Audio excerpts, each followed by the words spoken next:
Hello, everyone. I hope you're enjoying the audio experience so far.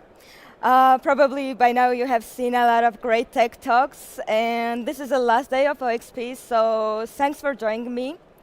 I'm Anna Zurabashvili, working in Odoo as a client solution developer in professional services tech team. And part of my job is to adjust Odoo to business needs, which also includes dealing with consequences caused by the customization. When and how to change standard logic and making Odoo work for your business. This is a talk for developers and technical consultants, people who write code, implement solutions, and deal with consequences caused by it. If it's you, you're in a probably right place, but if it's not, it's a great place to find out what we are going through and why we are asking so many questions. Now I want to ask you a simple question. Have you ever had a customer request which seemed so small and simple, but in the end it appeared anything but a headache? We all been there, and to explain how to avoid it and what to do, I will use a simple analogy, Jenga. Have you ever played Jenga? This is a game where you take a block from the bottom of a tower and place it on a top.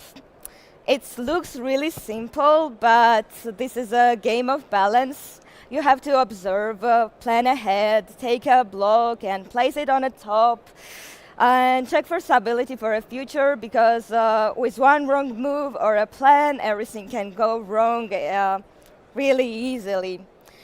So this is actually what happens in Odoo. You think that I will change one field in a view, and it will be really simple, but you're doing that, and in the end, you are actually taking a block from a very bottom of a tower, which is holding up dozens of other flows, and with that move, you are taking a block and you're breaking 50 other functions, and your tower is collapsing. That's a moment where you realize that it was not a small change, but it was a hidden risk, causing your whole tower crash. So let me tell you a really tricky and common change request we have in Odoo. This one touches one of the foundation of Odoo. It's multi-company setups. If you have ever had a experience with it, you probably know it's a really sensitive one. And if not, in Odoo we have a customer data, and each customer belongs to one company, and it means that it's shared only for one company, and it's hidden for others. Or it's shared for all companies, and it's shared in a whole database. What was a business need? Business need was, I want my customers to be shared for several companies, not one, not all, but for several. They wanted to share their customers for their friend companies, and simply hide for others, because customers' data can be really sensitive.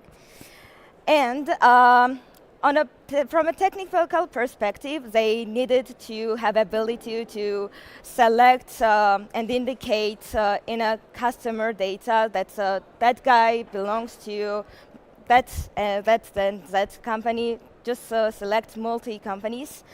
And it means from a technical view that we needed to change company ID field. It's a many-to-one field. So you only can indicate one company, and if it's empty, it means that it belongs to all. So we needed to change to many, just changing the type from many to one to many, And we did it, actually, and we ended up crushing reports, accounting, chatter disappeared, and I'll be honest, even we couldn't start Odoo at all. And why it happened? It happened just because we were thinking that this something where we are changing was very bottom of a tower. We pulled it out and boom, everything disappeared. So it was on a really very bottom of a tower. So what we can do as developers to avoid pulling out a wrong block, it's not only about writing code, but also asking the right questions the right time. This is actually what happens really often. We have a request and we go straight to development without thinking. Okay, we have a request, it's quick, direct, done, and it's actually a really huge risk. That's actually what happened to us when we changed the type from many to one to many to many. So what we can do to avoid that is simply thinking in between. The first main part is to start analyzing it functionally. Understand what is a real need. That's actually when we start collaborating with business analysts. We'll sit with them, challenge them, ask questions. Sometimes the business need is something that actually they don't need. So it's okay to say them, no, it's actually you don't need that, or simply find another solution for achieving the same goal. You will just work for a different way, find another workarounds.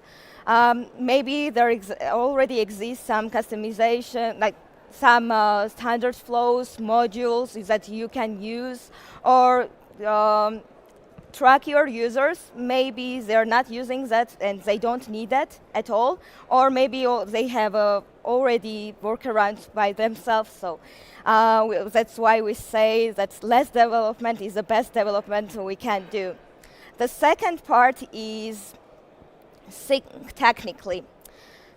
Okay, we analyzed it functionally and it's really clear what we can do. But when we touch the code, we see a different view. We see that something is not possible, or we check that, okay, we can use another module functions. Then that's the main key which we should consider. Stay close to standard because it's well trusted, tested thousands of times. So now try to use it as much as you can. If you can't, don't take a block from a very bottom of a tower. Another main thing is think for a future. This is I would say this is a part not even before development. Like this is a part when you should think before, while, and after development, because in 6 months, in 1 year, there will be someone seeing your code and they should see why it's written and what's written there. So think before, while, and after. And also, the main part is tests. Use tests. Use standard tests. Use your use cases. Try that because tests are seat belts and they protect you. Customers coming to you with complaints, something is not working. No, like there will be tests which will tell you, yeah, like it's working great and you're good to go. So actually, as I said, that the story I told you about multi-company setups, if I asked question to business analysts to tell me like Jenga stories, and they also mentioned it, Yeah, like we changed the company ID and it was not really working and it's still failing. So share the knowledge and if you know that something is not easy, avoid it.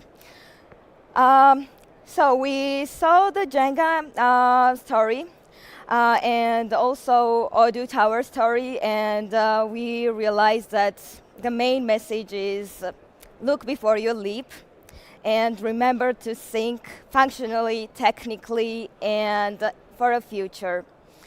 So, thanks for attending my talk, and I'm here. And I'll be really glad to hear your Jenga stories after Q&A sessions, and I'm here for Q&A too.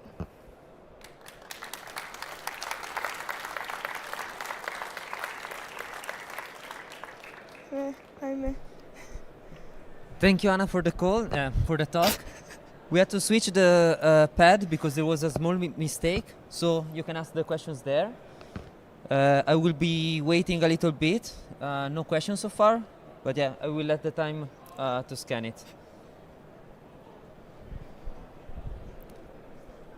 Was it good? It's fast, right?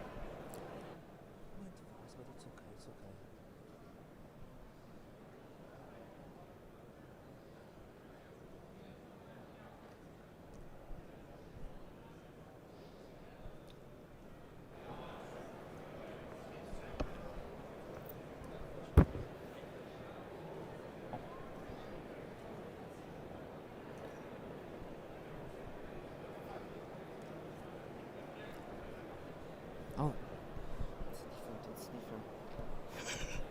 Sorry.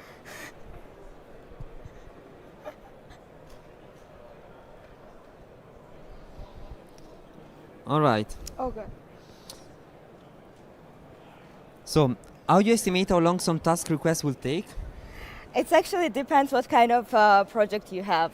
It's a really long story to say, so we can say after if you have time, but you should consider what's in flow, spec, and like as I said, like think what's the real need, if it's really needed. If not, check the code itself and how you can modify that. And I mean, it's not really easy to say, so Right. Follow-up question: When? don't say it like really fast. Just think and then answer. When should we prefer custom customization and studio and automation rules? So like a custom module compared to using studio. It's completely. It's not really easy question to answer. It really depends. Sometimes it's easy to use studio modification. Sometimes it's not really enough. So it depends what is a need. Even if we take all the precautions, there is still possibility for deviation or bugs and mistakes. And I guess that the question would be, what do we do in that case? There is still a possibility.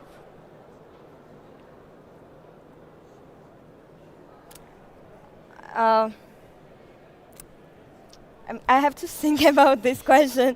Okay. Next one. What would be your recommendation if you have built a very tall Jenga tower that is robust and on old version but hard to recreate in newer Odoo versions? So sorry for you. I know that it's not really easy, but yeah, you have to deal with consequences and like try to make it as standard as possible, so to avoid that really huge Jenga tower. I know that it's not easy to say when you are already on a stage of consequences, but maybe think before creating the Jenga tower. All right. Then maybe quick last question. What was your last Jenga story? Oh, I love this question. There is a subscription module, if you know, and the main thing is the subscription state, it depends on a date field, and the business need was we need to change the date logic. So when we changed the date logic, the state was completely different. So actually, the need was something against the standards. So we broke everything, but we had to like deal with this all the time. Like we're still working on it. So this is my last Jenga story to say that, and yeah, it would be nice to consider the consequences before doing that. So, do we have time for last question? Let's see. How to analyze which change is feasible and which is not if you don't have a lot of time to test?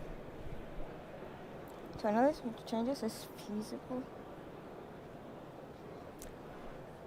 The first thing is if you don't have time to test, you just trust yourself. But there is, you have to test. You have to try if it's gonna work. And there is no other choice to be okay with the consequence. Like, yeah, you should take your time and work on this to avoid everything. That's all? Maybe there's another one. We still have some time. Okay, this is a long one. What about the attendance of employees in more than one companies? Some customers want the employees to punch cards in more than one companies. And then I guess I don't know if the color is the same, but how do you bridge that word? Because it's really easy on theory, but in practice we just never find the right way. Not sure if it's the same question though. Not the same question. Do you have time for it? Oh, maybe we can discuss after because we don't have time for it. All right. Yeah, you can find me here. I'll be around 11 B and C. So thanks for joining me. Thank